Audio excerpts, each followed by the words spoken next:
बीच में कोरोना के कालखंड में थोड़ा कठिनाई रही।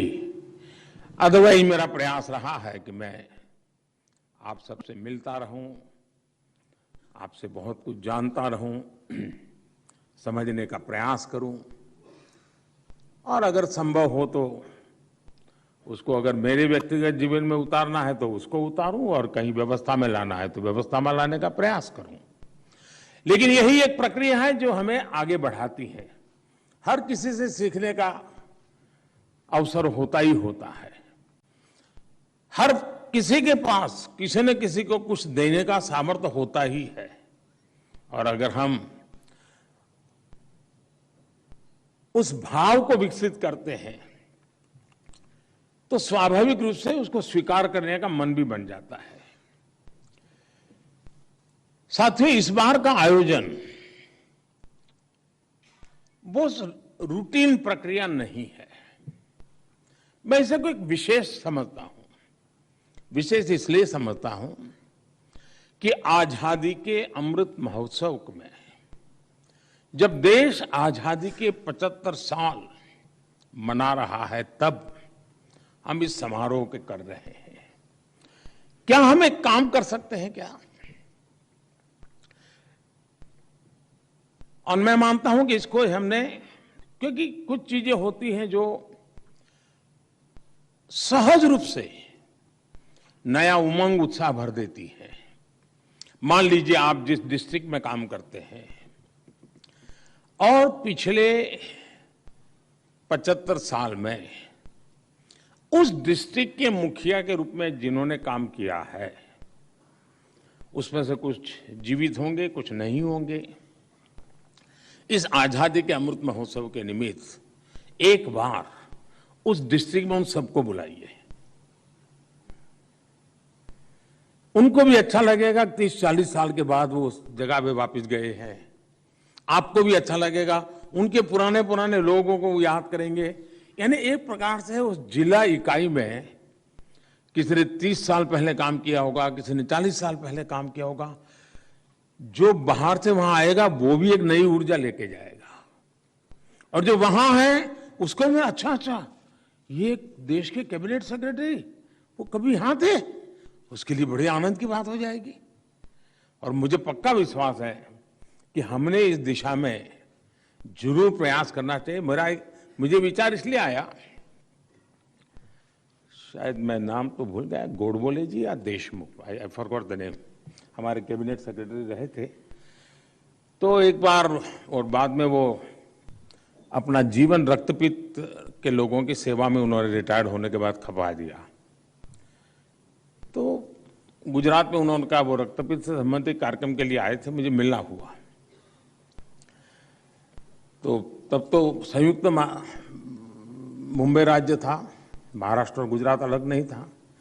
तो उन्होंने मुझे बताया, मैं बनासकांठा में डिस्ट्रिक्ट कलेक्टर था और बाद में बोले महाराष्ट्र अलग बना तो मैं महाराष्ट्र कैडर चला गया और फिर मैं भारत सरकार में चला गया। लेकिन इतना सा सुनना मेरे लिए मुझे उनके साथ एकदम से जोड़ दिया। तो मैंने उनको पूछा कुछ समय बनासकांठा में कैसे होता था, आप कैसे काम करते थे। यानी चीजें छोटी होती हैं लेकिन उसका सामर्थ्य बहुत बड़ा होता है। और एक मोनोटोनस जिंदगी में बदलाव लाने के लिए व्यवस्थाओं में जान भरना बहुत जरूरी होता है। व्यवस्थाएं जीवंत होनी चाहिए, व्यवस्थाएं डायनेमिक होनी चाहिए। और जब पुराने लोगों से मिलते हैं तो उनके जमाने में व्यवस्था किस कारण से विकसित हुई थी उसकी बैकग्राउंड इंफॉर्मेशन हमें उस परंपरा को चलाना, नहीं चलाना, बदल लाना, नहीं लाना, बहुत चीजें सिखा करके जाते हैं। मैं चाहूंगा कि आजादी के इस अमृत काल में आप अपने डिस्ट्रिक्ट में जो पहले डिस्ट्रिक्ट कलेक्टर के रूप में काम करके गए हैं, एक बार अगर हो सके उनका मिलने का कार्यक्रम बनाइए। आपके उस पूरी डिस्ट्रिक्ट के लिए वो एक अनुभव नया आएगा।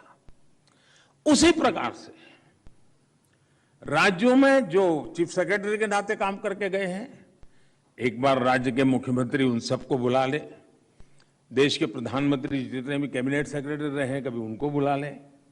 हो सकता है कि क्योंकि आजादी का अमृतकाल 75 साल की इस यात्रा में भारत को आगे बढ़ाने में सरदार पटेल का ये जो तोहफा है हमें सिविल सर्विस का, इसके जो ध्वजवाहक लोग रहे हैं, जो आज उसमें से जितने भी जीवित हैं, उन्होंने कुछ न कुछ तो योगदान दिया ही है इस देश को आज तक पहुंचाने में।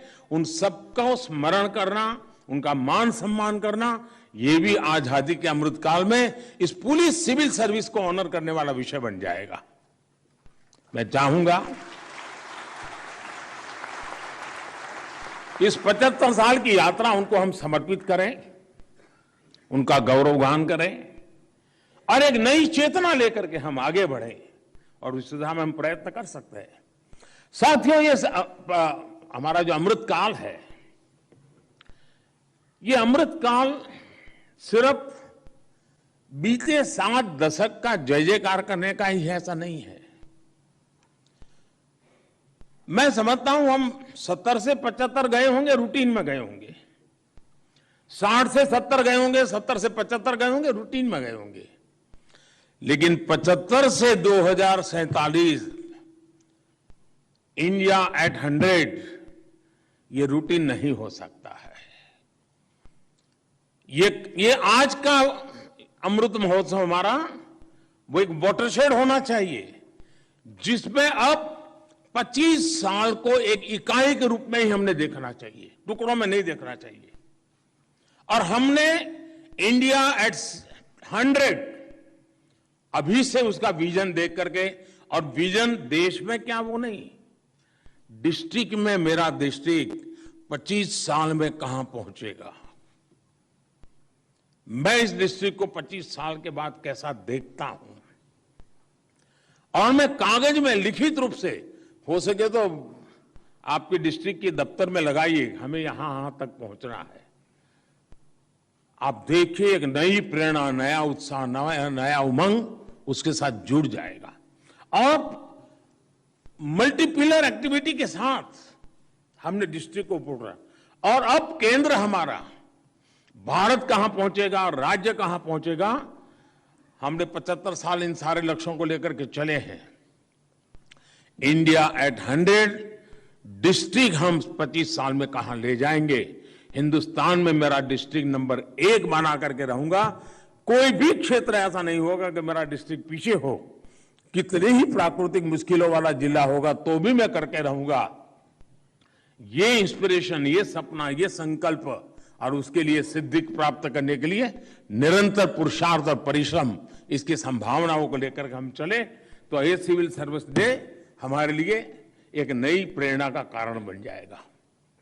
साथियों, हर भारतवासी आज आपको जिस आशा आकांक्षा से देख रहा है, उसे पूरा करना में आपके प्रयासों में कोई कमी ना हो, उसके लिए आज आपको भी सरदार वल्लभ भाई पटेल ने हम सबको जो प्रेरणा दी, जो संदेश दिया, और जिस संकल्प के लिए हमें प्रेरित किया, हमें उस संकल्प को फिर से एक बार दोहराना है, हमें फिर से खुद को उसके लिए वचनबद्ध करना है, और यहीं से कदम को आगे बढ़ाते हुए निकलना है। हम एक लोकतांत्रिक व्यवस्था में हैं और हमारे सामने 3 लक्ष्य साफ साफ होने चाहिए, और मैं मानता हूं कि उसमें कोई कॉम्प्रोमाइज नहीं होना चाहिए। और 3 ही होता नहीं है, बाकी और कुछ चीजें हो सकती है, लेकिन मैं सिर्फ 3 को आज समावित करना चाहता हूं। पहला लक्ष्य है कि आखिरकार हम देश में जो भी व्यवस्थाएं चलाते हैं, जो भी बजट खर्च करते हैं, जो भी पद प्रतिष्ठा हम प्राप्त करते हैं, किसके लिए है जी? ये सब क्यों है? ये मेहनत किस बात के लिए है? ये तामझाम किस बात के लिए है? और इसलिए मैं कहूंगा कि हमारा पहला लक्ष्य है कि देश में सामान्य से सामान्य मानवीय के जीवन में बदलाव आए, उसके जीवन में सुगमता आए और उसे इसका एहसास भी हो। देश के सामान्य नागरिकों अपनी सामान्य जिंदगी के लिए सरकार से जो नाता आता है उसे जिद्दोजहद न करनी पड़े, सहज रूप से सब उपलब्ध हो। ये लक्ष्य सदा सर्वदा हमारे सामने होना चाहिए। हमारे प्रयास इसी दिशा में होने चाहिए कि देश के सामान्य मानवी के सपनों को संकल्प में बदलने के लिए उसका सपना संकल्प कैसे बने, उस सपने को संकल्प तक यात्रा पूरी कराने में एक पॉजिटिव एटमॉस्फेयर, एक स्वाभाविक वातावरण पैदा करना ये व्यवस्था का जिम्मा है, जिसका नेतृत्व हम सबके पास है। हमें यह भी देखना चाहिए कि देश के नागरिकों को अपने संकल्पों की सिद्धि की यात्रा में सपना संकल्प बन जाए, बात वहां अटक नहीं सकती है जब तक कि संकल्प सिद्ध न हो। और इसलिए